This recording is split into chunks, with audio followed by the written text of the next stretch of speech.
So picture this. It is your 46th birthday.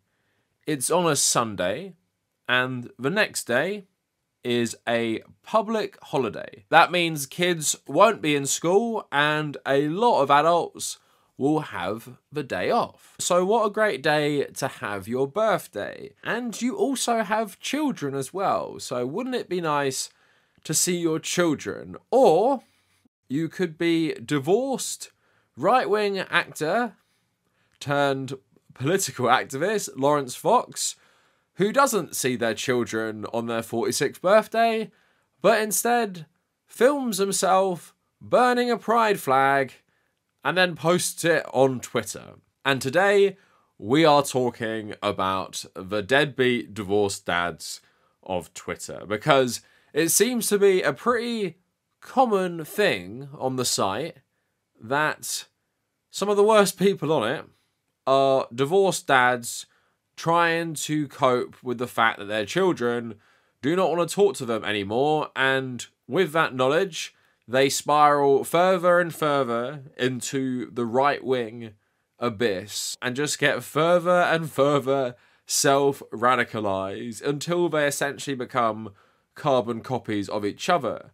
And it really helps the owner of the site, Elon Musk, is himself a divorced deadbeat dad who not only is hiding from paying child support to his 3 new children, he's also hated by his 7 other children, including ones from his first wife, so much so they have actually changed their name. And of course, what's also common with these right-wing deadbeat dads is they blame the schools for indoctrinating their children and turning them all against them. It couldn't be anything they do.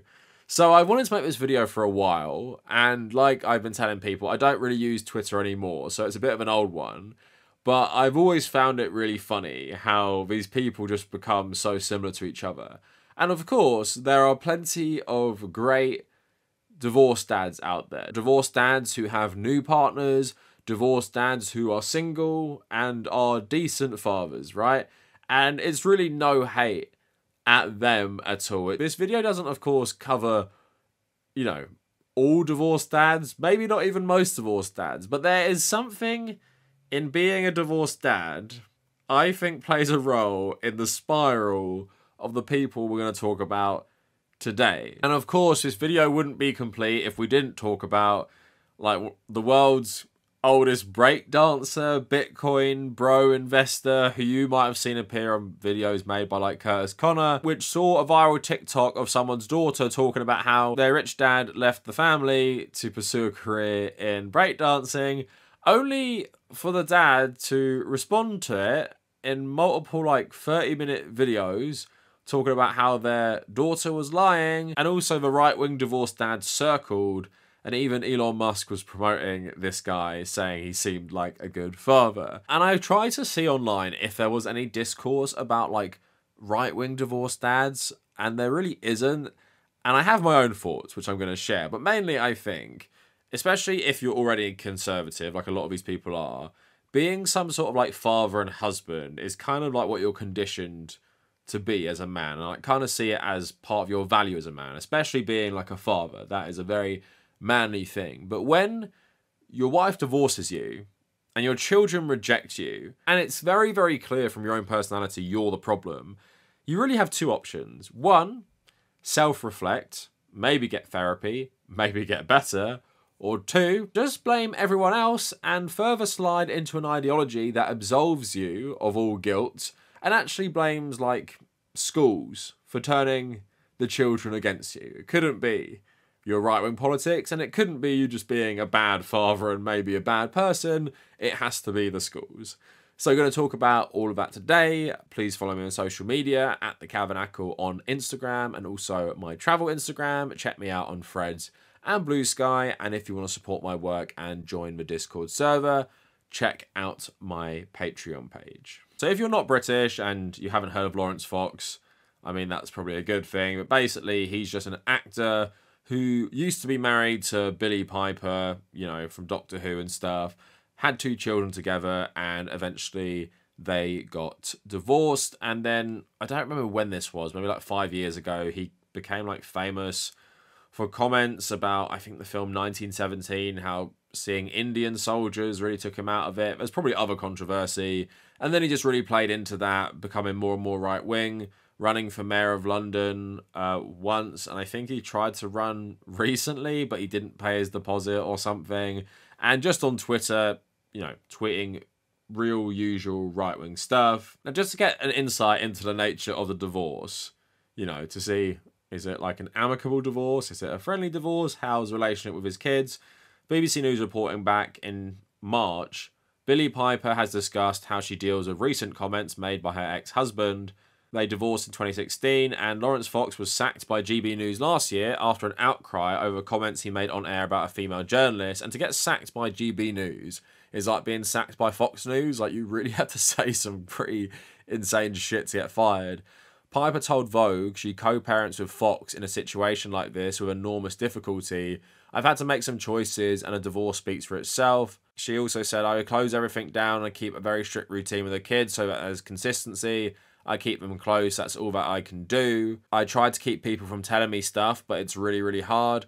I don't read it, but everyone wants to talk about it. Sometimes I have to say to people, please don't bring this to me now or ever. She also said dealing with press headlines over Fox has made her feel stronger in many ways. I've learned I have a lot of resilience I didn't know I had. I've had to learn the hard way that you can only control yourself and how you react to things. But Fox has also challenged Billie Piper over her interview, writing on Twitter that he took great exception to the assertion that co-parenting with me is enormously difficult. In a lengthy statement, he said he would never wish her anything other than a stable family, which it seems continues to elude her. My only focus these past years has been to be present in their lives and be a loving dad.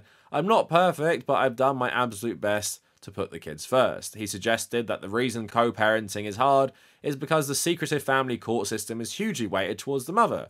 It's a system totally unfit for purpose. So that's another thing you hear a lot of these conservative divorced dads constantly say, that the divorce court screwed them essentially. And that, like, guy I was talking about earlier from the Curtis Connor video, he also made like a whole video about this and about how, like, he's been screwed over by the courts as well. And it's hard to take that argument really, really seriously when both these people act utterly unhinged on social media, which pretty much shows them to not be great role models, and in my opinion pretty much confirms they are also not great parents. Especially the way he talks about this compared to the way she talks about this, I think says everything you need to know. Now, when people like this have their, like, I guess family taken away from them is what they see it as, you know, how dare you take my kids away from me, take no accountability. I think what happens, especially in a place like Twitter, where you get loads of like-minded people telling you that you've done nothing wrong and it's all like the court system's fault, it's all like the school's fault,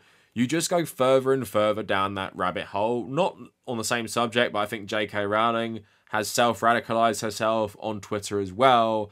And I think Twitter is just like a really toxic platform for both these things, for creating your own echo chamber, but for also being a place where you can quickly mobilize hate.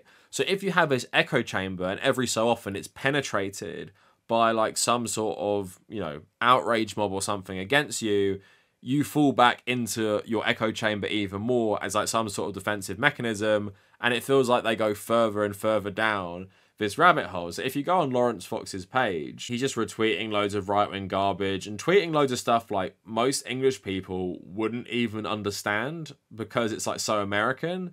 Only 5 days till Nazi month, talking about pride, obviously burning a pride flag. That was on his actual birthday, by the way. How sad he is. And all of these kind of divorced dad conservatives, their tweets just blend together. Now, I don't want to focus this guy too much, but Cat Turd is another like infamous Twitter user, like massive Donald Trump fan, used to be a big Elon Musk simp as well. And he's another divorced dad as well. And if you go on his Twitter, it's just like, you know, retweeting Alex Jones, talking about like wokeness and just loads of insane shit, really. And it just feels like so many of these men just have nothing but Twitter. And Cat Turd is probably the best example of this. I'm so like embarrassed I even know this, but he's constantly talked about how much time he's put into Twitter, and he literally uses Twitter all day. I remember someone showing me something just about the amount of times he tweets is just so insane. And it feels like it could only be from someone who probably spent most of his time, you know, doing stuff with his family or looking after children, and then suddenly you don't have that anymore, and you have bad politics, and you're self-radicalizing, and you go on Twitter, and you're just on it, like, 24/7 to get some sort of validation, or maybe you're just bored with your life as well. But yeah, it pretty much reads as the same as the Laurence Fox stuff as well.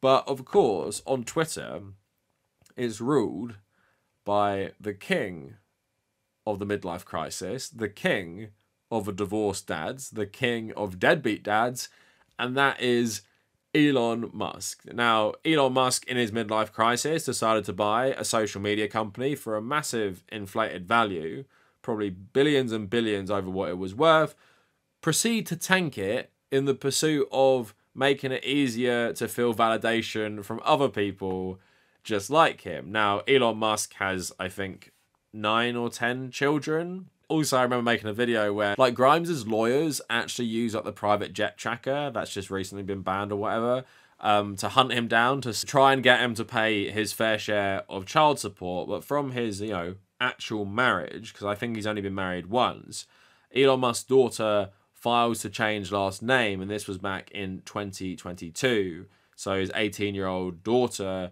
Vivian Jenner Wilson, who's also transgender, and in the document she said she wants to be recognised as a female, but the name change isn't just about her transition. Vivian lists her reasons for the name change as gender identity and the fact that I no longer live with or wish to be related to my biological father in any way, shape or form. And this is because, obviously, Elon Musk for a long, long time has used his platform on Twitter to write loads of transphobic stuff. And seemingly, after this, he got even worse, where he just posts the most insane transphobia, basically 24/7. And like I said, when you're someone like Elon Musk, you go through a divorce, and maybe your kids want absolutely nothing to do with you, kind of have two options. Look inward. What have you done wrong? Reflect on that. Or actually, no, it's everyone else's fault. So Elon Musk blames schools for rift with daughter. She doesn't want to spend time with me. Elon Musk blames his trans daughter's progressive school for their now non-existent relationship, according to a new excerpt of his upcoming biography. Bethesda CEO heard about his daughter's transition from someone else, according to Walter Isaacson, the author, who spent over 3 years following Musk. Hey, I'm transgender and my name is now Jenna, the teen texted Musk's sister-in-law. Don't tell my dad. Musk claims, according to Isaacson, that his daughter went beyond socialism to being a full communist and thinking that anyone rich is evil. She severed all communications and relations with him. Isaacson said the rift pained Musk more than anything in his life since the infant death of his first child, Nevada. I've made many overtures, Musk says, of his attempts to repair his relationships with his trans daughter, but she doesn't want to spend time with me. Musk also partly blames his daughter's ideology and decision to cut him out of her life on Crossroads, a progressive school Jenner attended in LA.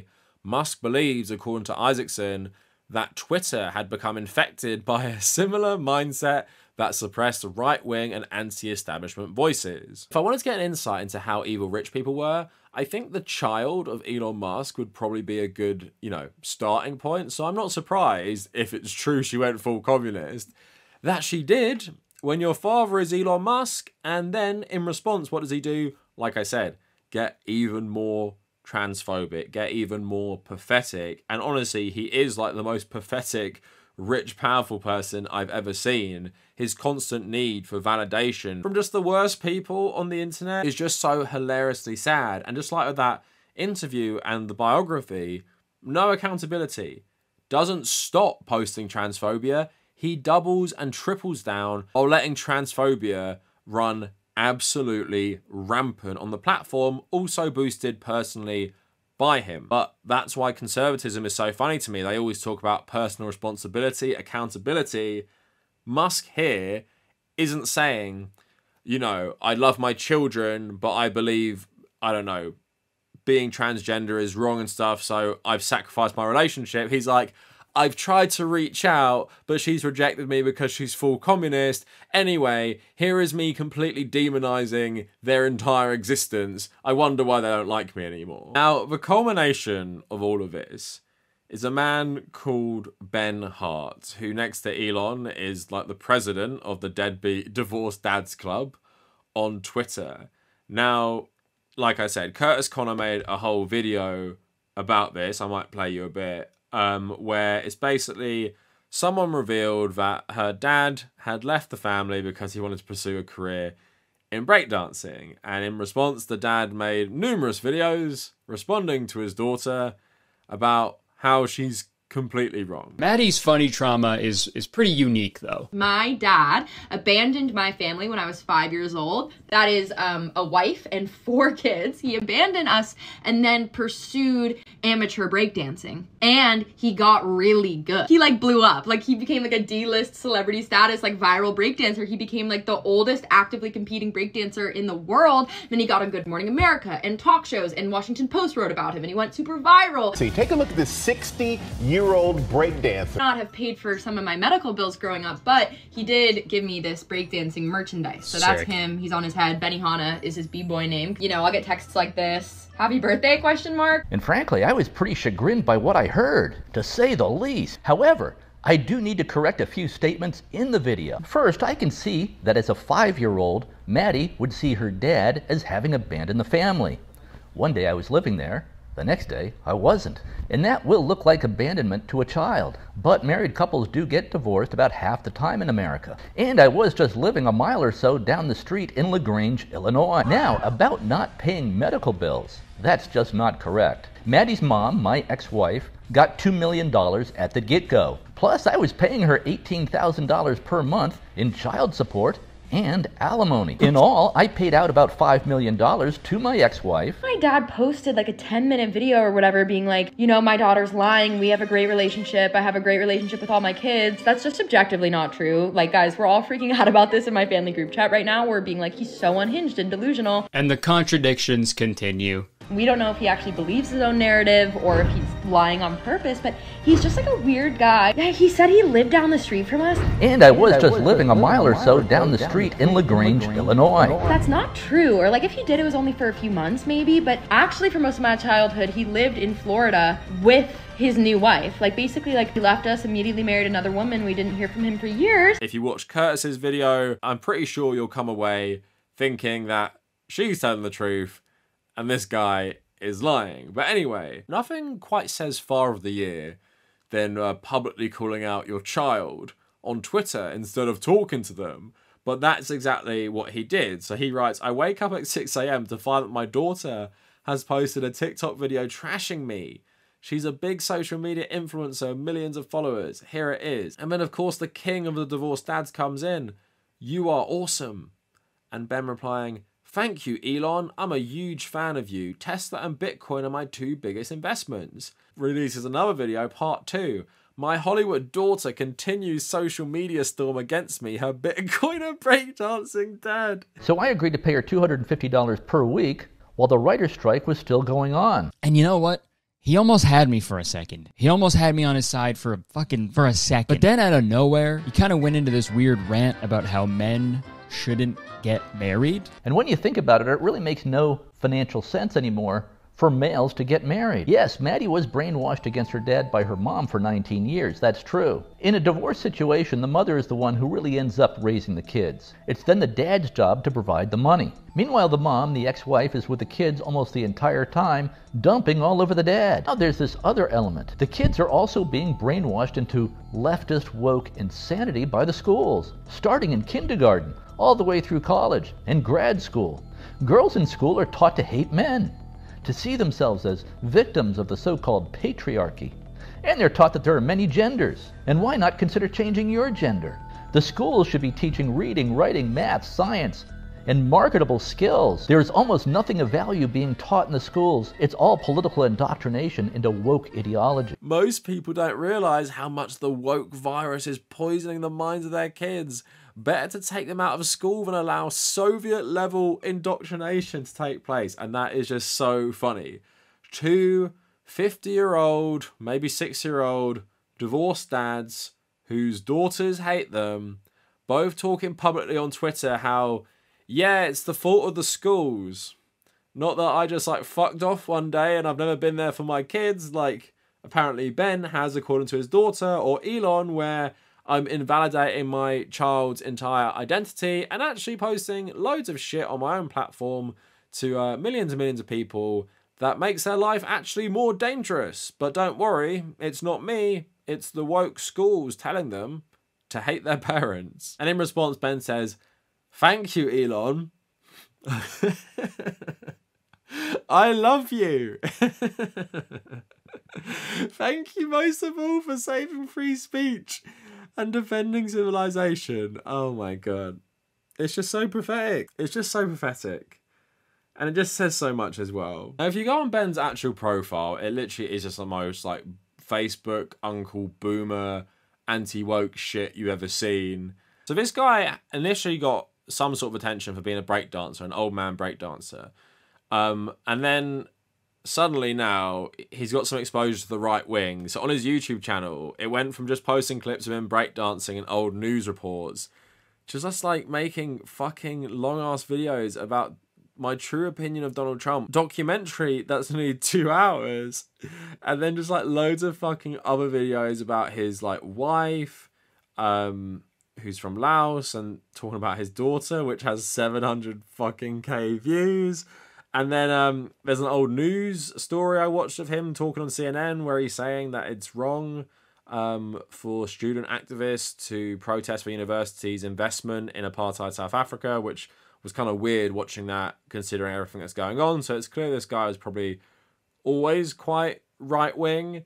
But I just think it's so funny. These parents all have the same trajectory. And I think something I kind of overlooked, because I don't really know too many conservative divorced dads in my own life, although you see plenty on Twitter, is wealth does come into this as well, because these three people I spoke about, don't know about Kato, because I don't know anything fucking about him, but Laurence Fox is rich, Elon Musk is rich, apparently this guy is rich as well. So the wealth comes into it as well. So it's, you know, people with too much money, too much free time, and what do they do with that free time? They spend it on Twitter self-radicalizing themselves and going further and further down a rabbit hole, which will ensure their children probably will never come back because they're not doing the work to make themselves better parents, or they're not seeking forgiveness for not being great parents. It's no, wokeness' fault that my kids don't like me for being a bad father. Now, of course, it's a common trend with all these people, and these people are hardly like sympathetic characters at all. And I do understand how maybe being a divorced father is obviously like really hard for a lot of people. And like I've said, especially with things like patriarchy that instill in you that being provider, father, husband in this more like traditional marriage, we talked about trad wives a lot recently, like that becomes your identity. And what happens if that identity goes away? What happens if, you know, the mother gets custody of the children, like primary custody, you only see them every so often, then you're just left alone, nothing to do, thinking about where it all went wrong, and in that despair, maybe you turn to somewhere like Twitter just for some sort of community and you go down that rabbit hole. Maybe that can happen as well.